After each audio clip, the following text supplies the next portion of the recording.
let me say again that I have been so blessed in the life decisions I had to make in suffering with gender identity dysphoria as a child. I knew I had it as a little child. I didn't know what it was called, but I knew that it was going on. Being in conflict with my biological gender. Identifying with the female gender. My courage to go through sex reassignment was not a lifestyle choice. To all you people with your willful ignorance on the evangelical right want to try to say. Same is the case with people who are gay. And they used to, that was what they would always be saying toward them. Oh, that's just a sick lifestyle choice, No, the sick lifestyle choice is you and your Christian bigoted beliefs that we're going to expose and that I effectively expose in my book, Holy Libel. All of this hate and right-wing conservative propaganda that has needlessly been attached to the topic of being transgender and gender identity, saying there's a trans cult agenda by Satan. It's the devil. That's what they're saying. It's the devil. Like the church lady, Dana Carvey on Saturday Night Live. Could it be Satan? Satan, Aiden? Such ignorance. All of that is saying that it's the devil trying to destroy your children and come and sterilize them is utterly shameful. But I want to insert here. I want to admit something.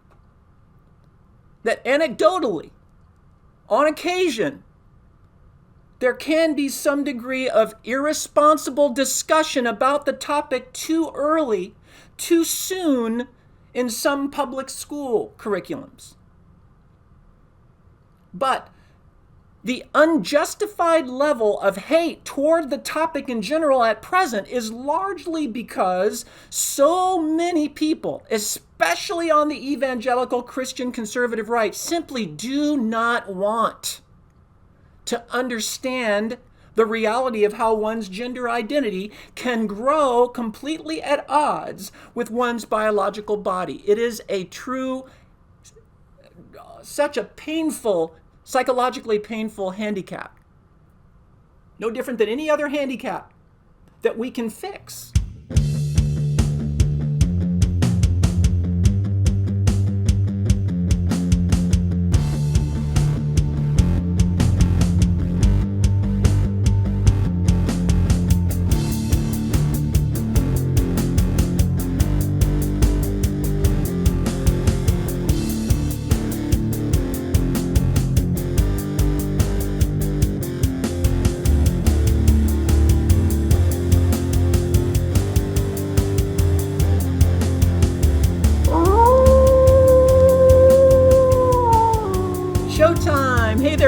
Welcome to the program. I'm Connie Bryan, and you're watching, of course, the one and only Connie Bryan Show. Well, I've got one heck of a powerful broadcast in store for you tonight. You don't want to miss it. I'm going to be getting into some rather personal areas that I don't normally talk about, as we're going to be addressing a very serious situation that arose in the last week or so from Elon Musk and some hate speech he engaged in, unbelievably, toward his own son, or should I say his daughter, because reportedly, she's decided to begin exploring, if not going through, transition from male to female. So I'm going to be talking about some things on a personal note that you probably definitely don't want to miss, because it's going to really help you understand that topic more, and we're going to hold Elon to the flame. And I'm also going to be airing my powerful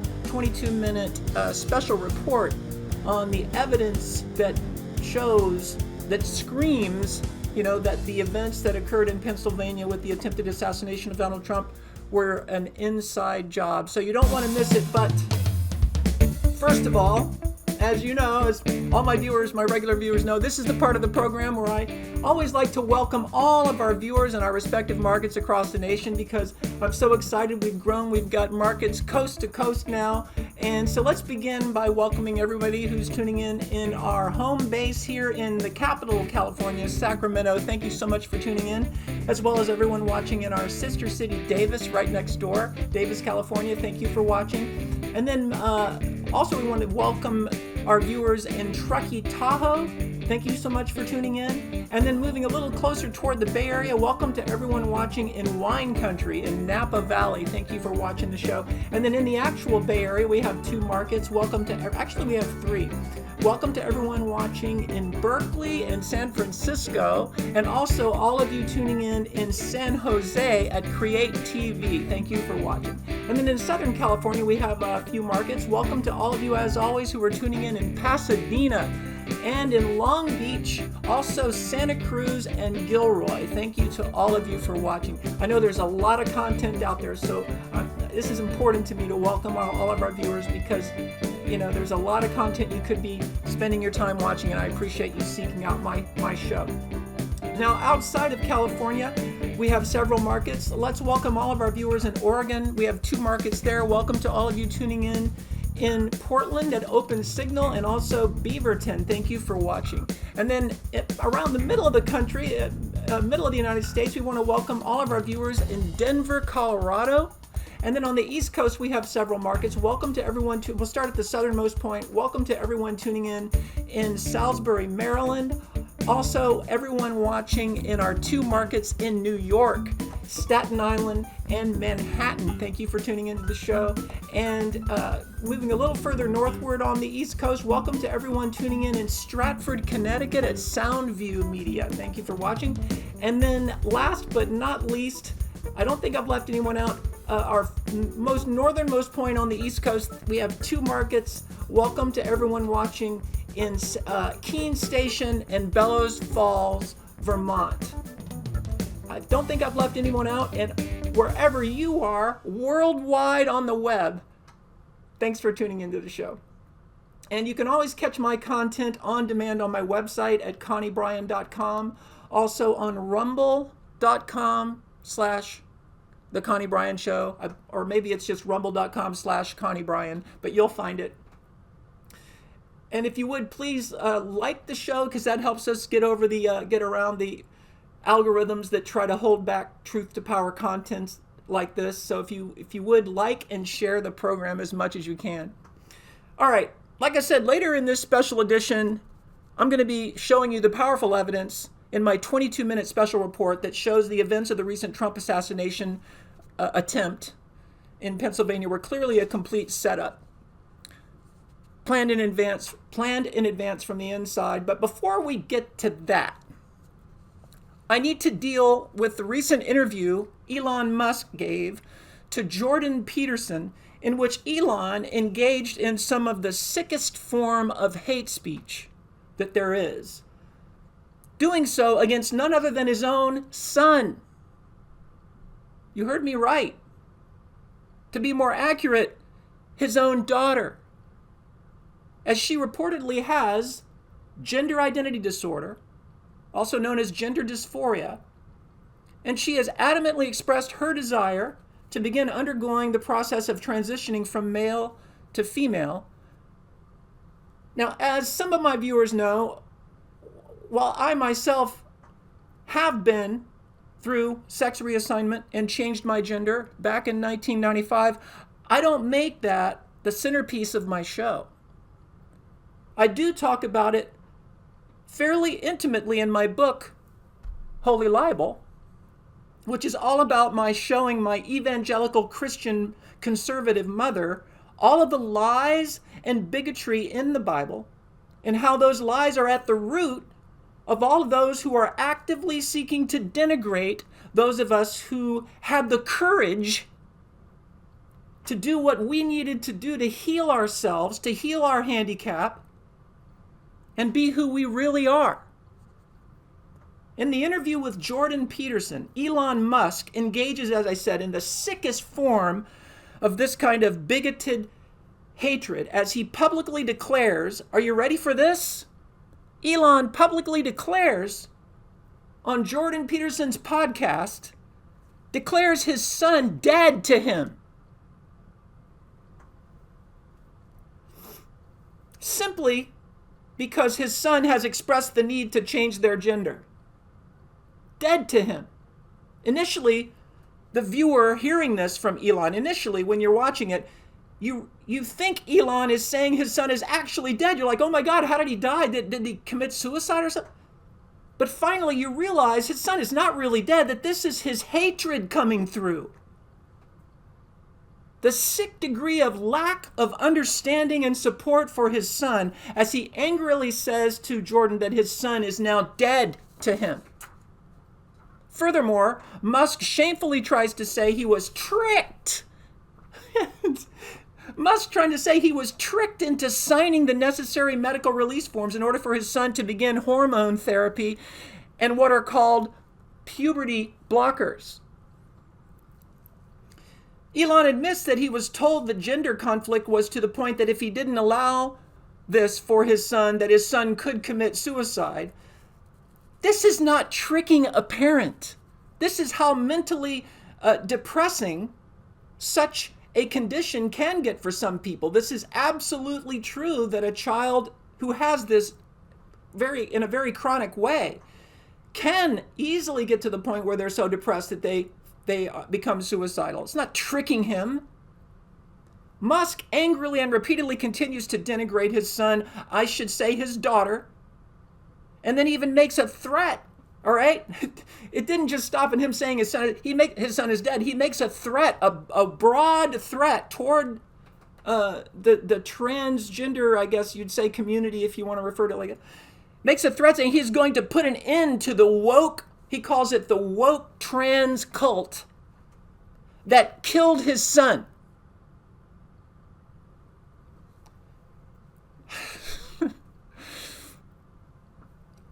You know, his daughter, should be able to deal with such a personal, delicate matter, don't you think?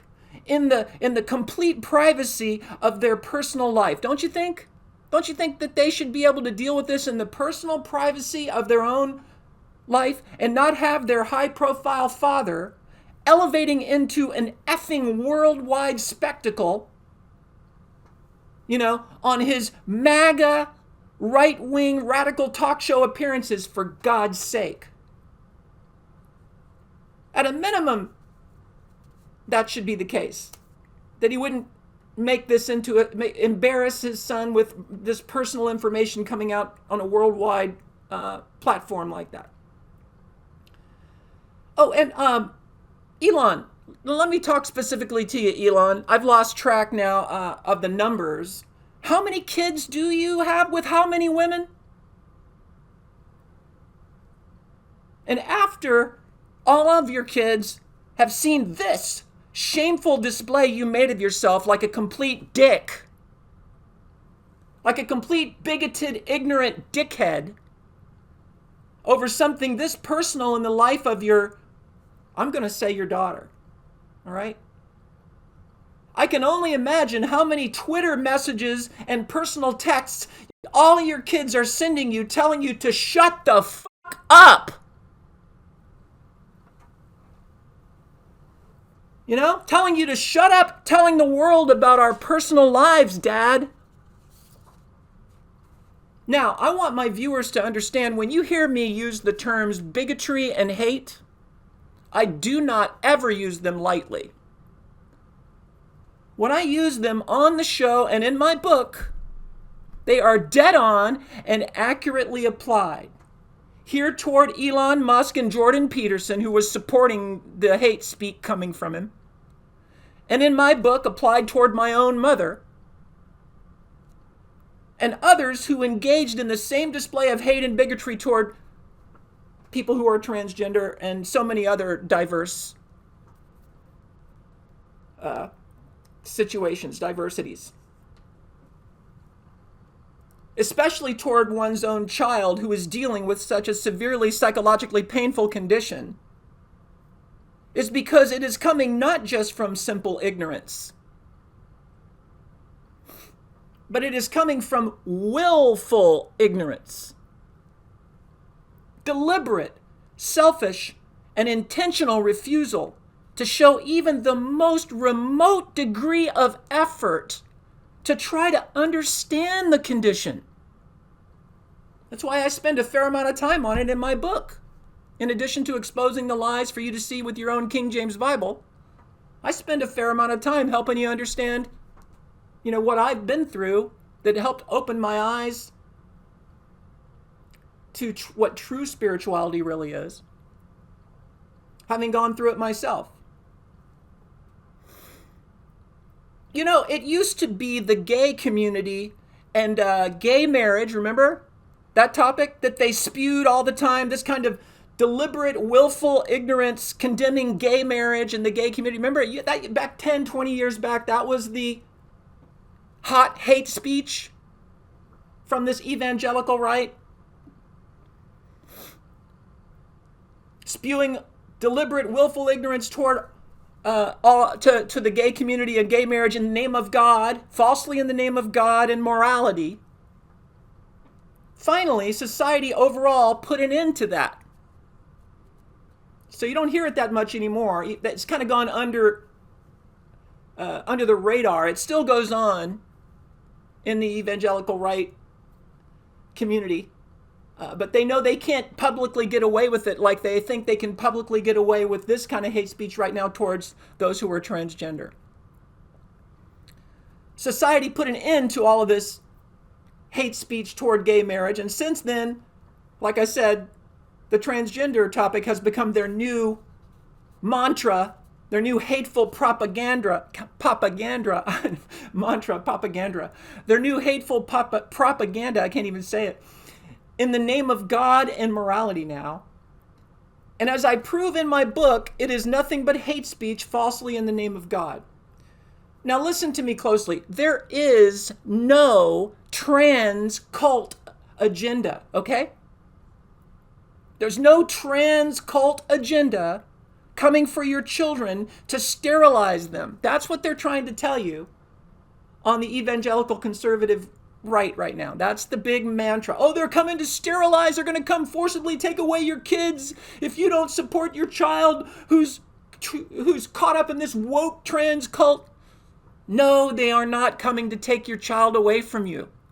Okay? The only time they would do that is in a rare circumstance where the child was being seen, let's say, by a professional psychiatrist or psychologist. It came out, Child Protective Services gets involved because there's some kind of abuse going on. The child reveals, maybe there's evidence of abuse because the child parents found out about it, and maybe they're being physically abusive, emotionally abusive, and the child is truly suicidal. In very rare cases like that, just like in any kind of parental abuse situation, they could take the child from the home, but they're not going to forcibly automatically give a child a sex change. That's nothing but a lie being perpetrated. That's propaganda, hate speak coming from the right. All right, they don't give children sex changes, okay? They do wait. It's very, very rare that they ever would do that. That is just, even to say that's anecdotal would be, not the right word to use. It's so rare. Okay, it'd have to be such a chronic, obvious situation, almost like someone who's born a hermaphrodite, where they have both genders, and even then, I've written about this. I think I wrote about it in my book. I'm pretty sure I did. Even with those who are hermaphrodites, they learned not to go ahead early on when they're right after they're born or while they were a child and change them from one to the other, because they know that the gender is where? Where is your gender determined? Is it between your legs or is it between your ears? It's between your ears. It's up here in your brain, in your mind. Okay, so way back over 50 years ago, they were screwing up, and doctors were changing a child's gender from one to the other when they had that condition called being hermaphrodite, where they had biological anatomy of both genders displaying. They would make the mistake of changing them from one to the other. Then they learned hey, wait a second, because there were kids who were depressed after that had been done, and they really weren't that gender, they changed them to. So they learned you got to wait. Now, well, that's still applied even to people who aren't hermaphrodites but have gender identity dysphoria as children.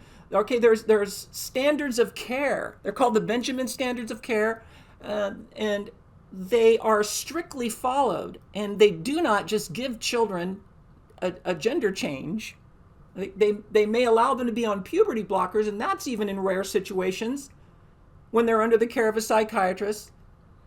So I just wanted to make sure I touched on that for a bit. But there's no trans cult agenda coming to get your children to sterilize them.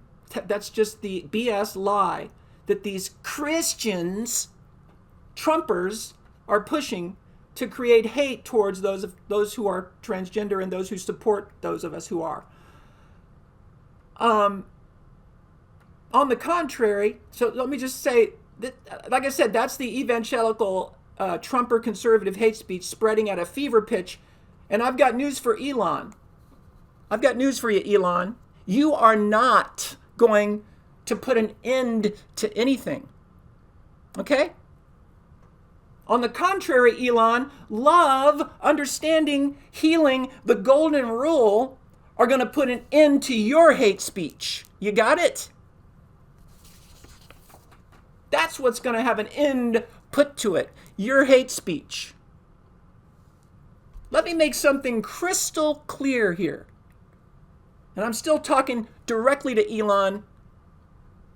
You do not have the moral high ground with your willful, deliberate, hateful ignorance and refusal to try to understand your son's condition, your daughter's condition. She has the moral high ground. Did you hear me? She has the moral high ground, not you, Elon. And good for her that she has the courage to do what she needs to do to be happy, despite this kind of hypocritical hate coming from her own father. That's exactly the same thing that I had to do. And I finally was able to create a beautiful, happy life despite the religious bigotry and rejection from my Christian family who couldn't have behaved more immoral. So make no mistake, Elon, it is your hate that we are going to put an end to. And we are not some woke trans cult. We, all of us, are simply the majority of humanity who are committed to loving, healing, and supporting one another, not using superstitious, weaponized faith and beliefs, faith, to denigrate others, but instead using the golden rule and treating the diversity of all humanity with the love and understanding that we ourselves, including you, Elon, would like to have from others. Let me say again that I have been so blessed in the life decisions I had to make in suffering with gender identity dysphoria as a child. I knew I had it as a little child. I didn't know what it was called, but I knew that it was going on. Being in conflict with my biological gender. Identifying with the female gender. My courage to go through sex reassignment was not a lifestyle choice. All you people with your willful ignorance on the evangelical right want to try to say. Same is the case with people who are gay. And they used to, that was what they would always be saying toward them. Oh, that's just a sick lifestyle choice, No, the sick lifestyle choice is you and your Christian bigoted beliefs that we're going to expose and that I effectively expose in my book, Holy Libel. All of this hate and right-wing conservative propaganda that has needlessly been attached to the topic of being transgender and gender identity, saying there's a trans cult agenda by Satan It's the devil. That's what they're saying. It's the devil. Like the church lady, Dana Carvey on Saturday Night Live. Could it be Satan? Satan, Aiden? Such ignorance. All of that is saying that it's the devil trying to destroy your children and come and sterilize them is utterly shameful. But I want to insert here. I want to admit something. That anecdotally, on occasion, there can be some degree of irresponsible discussion about the topic too early, too soon in some public school curriculums. But the unjustified level of hate toward the topic in general at present is largely because so many people, especially on the evangelical Christian conservative right, simply do not want to understand the reality of how one's gender identity can grow completely at odds with one's biological body. It is such a psychologically painful handicap. No different than any other handicap that we can fix. It's easier for these Christian evangelical bigots. It's easier for them to imagine a devil, Satan, who's responsible for it than for them to try to understand it. But that's nothing but ignorance and superstition. That's what I mean when I talk about superstition. And such shallow-minded ignorance and superstition is very popular in the Judeo-Christian faith that my family continues to be immersed in.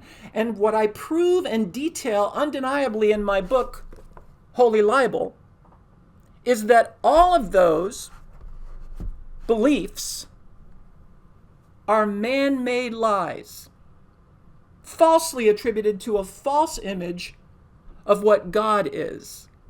Now, to repeat, I have been so happy since I made the difficult decision I had to make to heal my serious gender identity handicap. And in the process, as I asked for more wisdom of all things spiritual, knowing deep in my heart since I was a child that something wasn't right with the many hypocrisies I was seeing all over the Bible, it was through those changes I was guided to make, okay, that I have been guided to a correct understanding of spirituality. It's one of the biggest blessings that came from it. And that is what I detail, like I said, in great depth in Holy Libel. Okay, now, moving to the topic, I want to change gears now because I've covered everything I needed to cover on that. And before we run out of time, we do need to address this attempted assassination of Trump in Pennsylvania. I want to briefly address one other example of hate, that being the hateful way that those events are being used, seized upon, yet again by the evangelical conservative right-wing Trumpers, simply as an excuse for them to engage in intense denigration of women who were working for the Secret Service that day, or possibly were Homeland Security that had been assigned to work with them. But some of them were Secret Service. And people claiming that it was largely the ineffective female Secret Service agents who failed to adequately protect Trump, specifically because, get this, either, they were too short. Trump's 6'3", 6'4", and they were much shorter. Failed to adequately protect Trump, failed to block his head from any potential bullet, or they seem not to be reholstering their firearm in a skilled enough fashion, and other absurd nonsense that had nothing to do with the threat that Trump was facing from shooters that day. Okay? Nothing to do with it. These women came and tried to protect his body and got in the line of fire. And these evangelicals are trying to use this situation. Oh, look how short they were. His head was above them and all. And look at the one, she had trouble getting her gun back in her holster. These women put their lives in the line of fire. And all these evangelicals want to do, these Trumpers, is denigrate women that day and try to point the finger at them instead of where it needs to be pointed, which my evidence is going to do in my special report coming up in a minute. Those things are totally insignificant, had zero bearing on the outcome, compared to one of the most significant things caused by men that day who had an opportunity to take out the alleged 20-year-old shooter, but chose to retreat instead.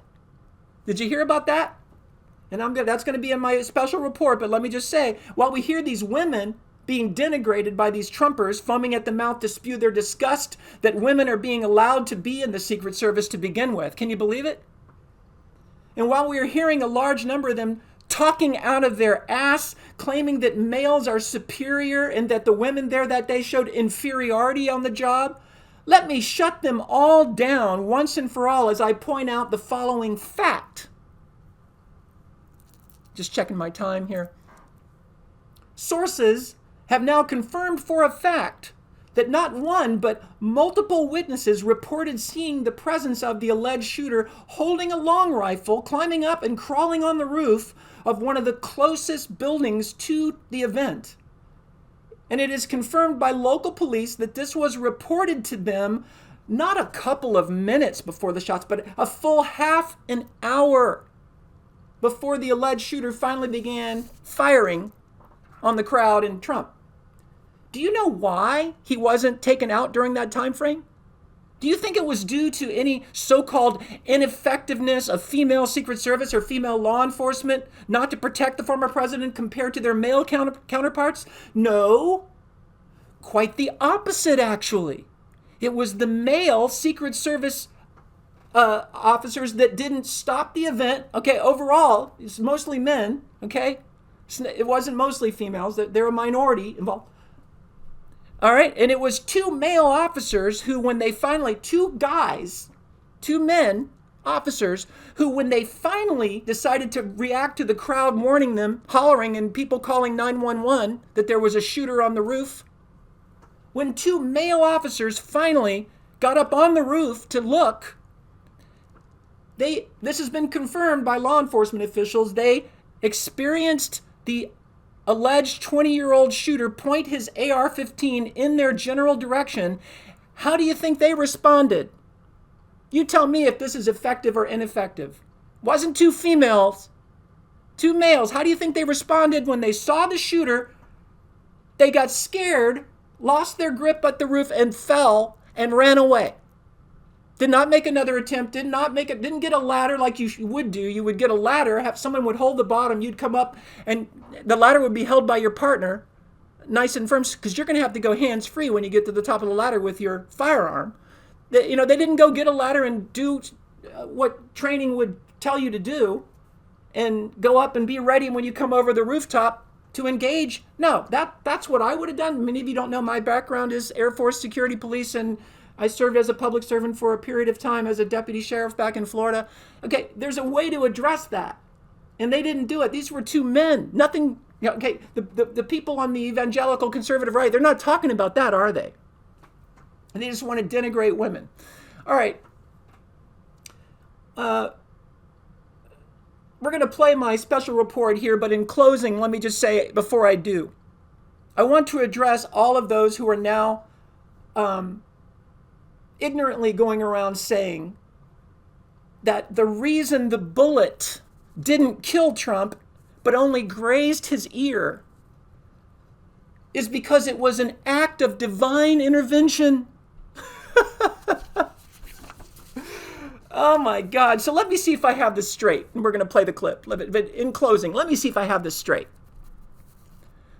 The migrant and refugee-hating racist who over and over and over again continues to say in his stump speeches that migrants and refugees are mostly criminals, rapists, and gang members, when 99.9% of them are people like you and me on the run from drug cartel violence and corrupt governments, that keep them in abject poverty. So they're trying to find a better life, just like immigrants have always done coming to America. The guy, the migrant and refugee-hating racist who calls them mostly rapists and criminals, okay, that guy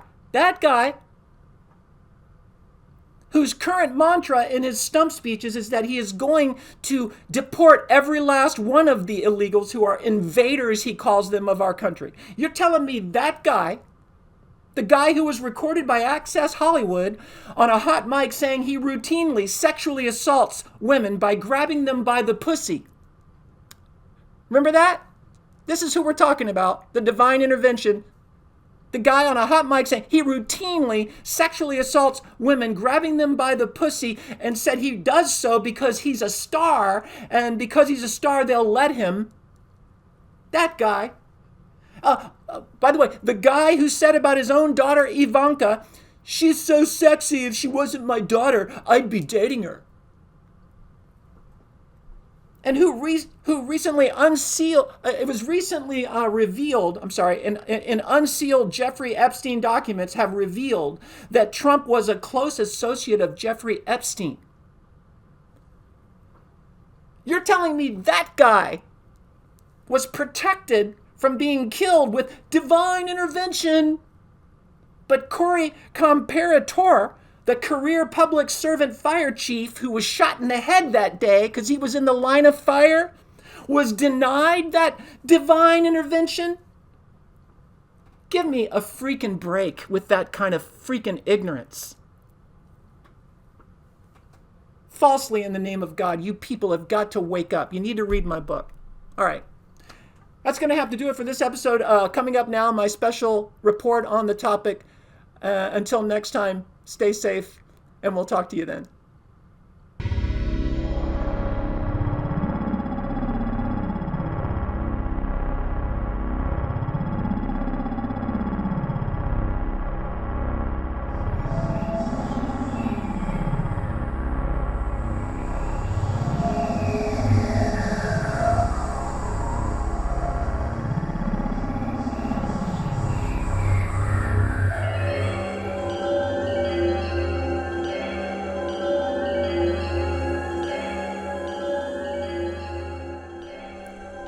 There are too many shocking anomalies for the attempted assassination attempt on former President Donald Trump to be the result of security failure. Monumental evidence in plain view screams that this was a pre-planned stand-down, an inside job, and incredibly, a man who proclaims himself to be a prophet predicted the exact events approximately 4 months before they played out in Butler County, Pennsylvania on July 13th, 2024. And then I saw an attempt on his life. This bullet flew by his ear, and it came so close to his head that it busted his eardrum.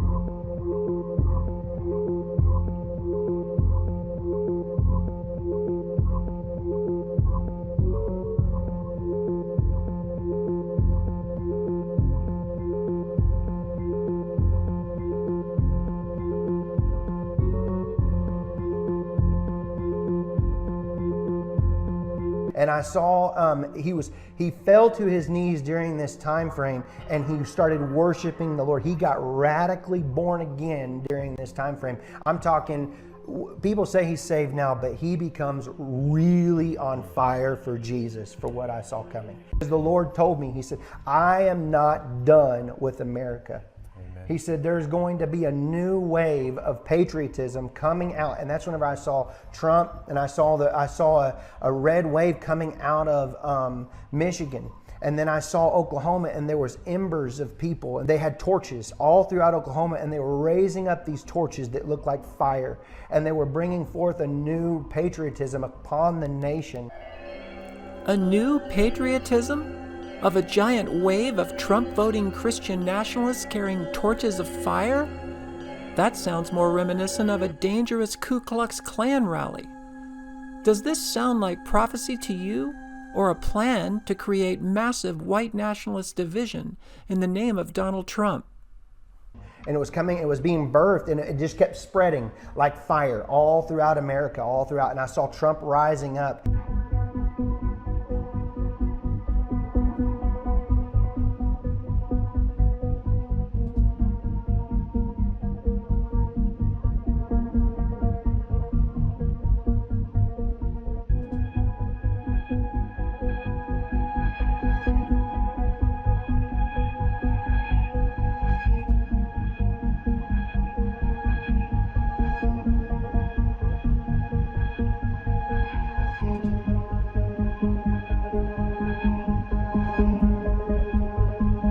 And then I saw him winning the election through the Patriots coming out and voting, and then there will be a great economy crash.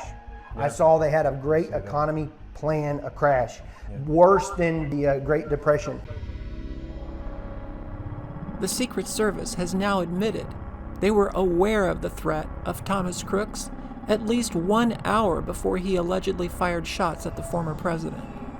They admit they saw him using a rangefinder near the American Glass building before he eventually was allowed to climb on the roof and position himself only approximately 140 yards from the former president. Multiple bystanders saw Crooks climbing up to the roof and tried for over 20 minutes to get the police to respond. Finally, 2 male officers responded. When one boosted the other up to see the rooftop, Crooks allegedly pointed his rifle in their direction, and the officer fell to the ground and ran away. Shockingly, Secret Service did nothing to pause the rally or take Trump off stage and out of the line of fire. You are watching special coverage of the attempted assassination of former President Donald Trump during his rally in Pennsylvania about 8 hours ago. I'm Ana Cabrera in New York, and we are tracking new details coming in after this horrific incident that left the former president injured. He says a bullet pierced his ear. Now, the FBI has identified the shooter, Thomas Matthew Crooks, 20 years old. He is from Bethel Park, Pennsylvania, a suburb of Pittsburgh. He was killed on scene by law enforcement. The rally site in Butler is still an active crime scene, and police are outside the shooter's home as well. And there is new video appearing to show the gunman just before the shooting. This was obtained by TMZ and verified by NBC News. The apparent shooter holding a gun on a roof near this rally. Now, that building was less than 150 yards from the stage where Trump was speaking, which authorities say was outside the security perimeter. Initially, the Secret Service shamefully tried to deny responsibility, claiming that the building was outside of their security perimeter. This is patently absurd. The so-called security perimeter they initially referred to was simply the inner perimeter of the crowd at the rally. It is Dignitary Protection 101, and Secret Service knows they are responsible for securing all buildings and roofs within conceivable sniper range.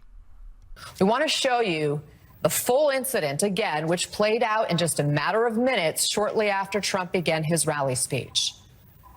If you want to really see something that's said, take a look at what happened.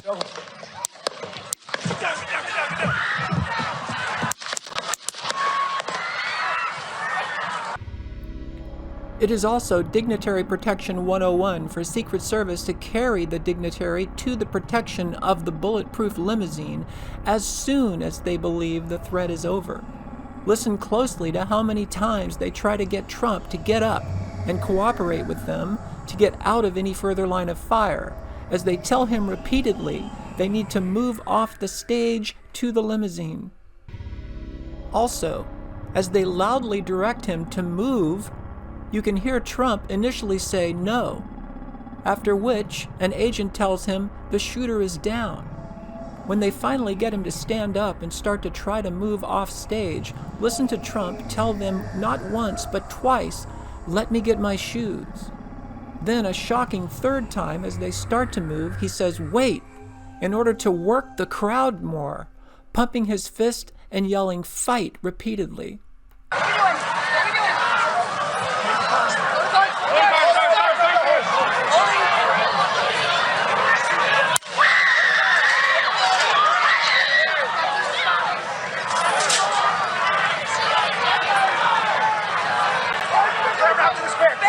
Hold, when you're ready, on you. Ready? Move! Up. Move! Go! Up. Hawkeye's here. Hawkeye's here, move to the stair. Stair, get ready. Stair, get ready. You ready? Go. Go. We're good. Shooter's down. Are we good to move? We're good to move. Clear. Let's move. Let's move. We're clear.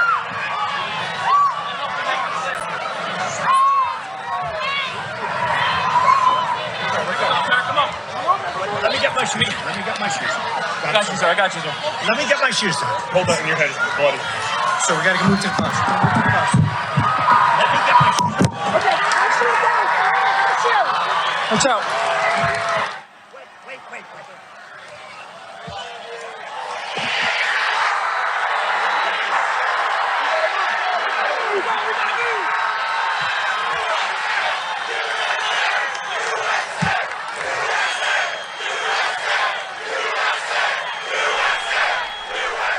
Unless one had inside information in advance, there would be no way to know if the threat was actually over.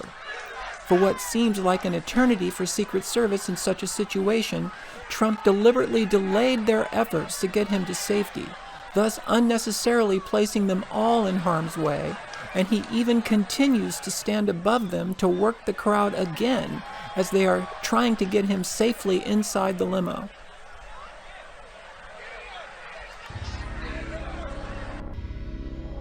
Now, to even better show the severity of Trump's actions working the crowd while placing his Secret Service team in harm's way for so long, look at this angle of the same events but from the rear, where the limousine was waiting. Watch the agent immediately open the door of the limousine as soon as the others swarm the stage, as he too is expecting them to carry Trump to the limo immediately.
Love you, Trump.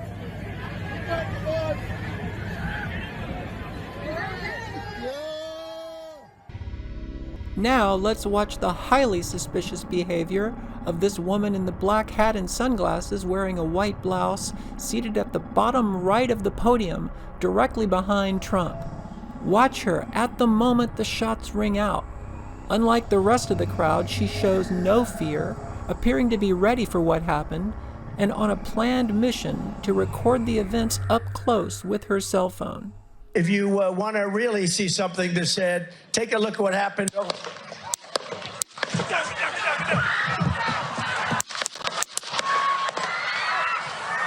If you want to really see something that's said, take a look at what happened.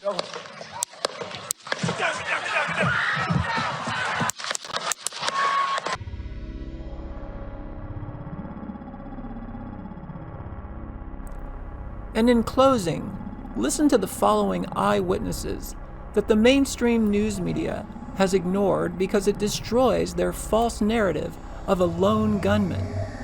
These eyewitnesses all confirm that shots were coming from multiple directions, including the American Glass building, the water tower, and from the right side of the event perimeter as well. Since then, there are reports of at least 10 witnesses who say they heard shots coming from the water tower. They had been right by the fence where the other shooter was. There was one I heard in the water tower. There was one by the fence. And still, obviously, initial reports. But what we do know, they had been right by the fence where the other shooter was. There was one I heard in the water tower. There was one by the fence. And still, obviously, initial reports. But what we do know. First crack of the gunfire, and I just screamed, "It's the sniper! It's the sniper!" And he was firing down toward the water tower. That's what we're hearing. First crack of the gunfire, and I just screamed, "It's the sniper! It's the sniper!" And he was firing down toward the water tower. That's what we're hearing. Gentleman behind me, I was one seat. He was to the right of me. He could see the sharpshooter behind Trump. He said the sharpshooter shot to the left. He killed the gentleman in the water tower here. He killed the gentleman in the water tower here. If you want to really see something that's said, take a look at what happened.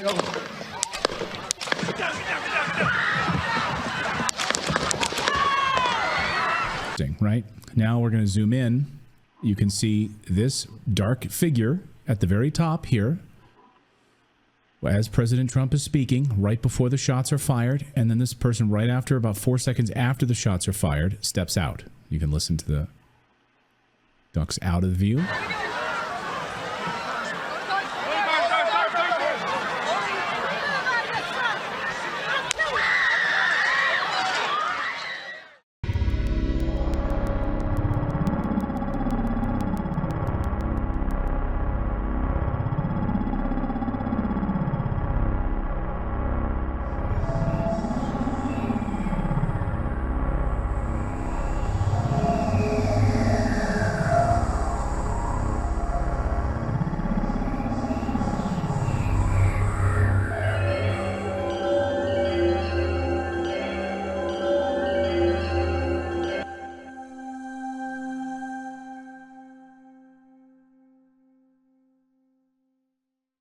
NBC News correspondent Dasha Burns was at this Trump rally covering it for our team. She spoke with a man who says he witnessed the moment that one person was killed during the rally.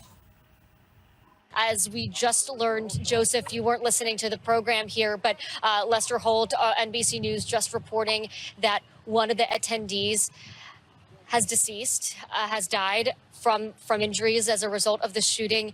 Joseph, you told me off camera that you may have witnessed this, and I'm so sorry to be talking to you in this tragic moment, but can you describe what it is that you saw?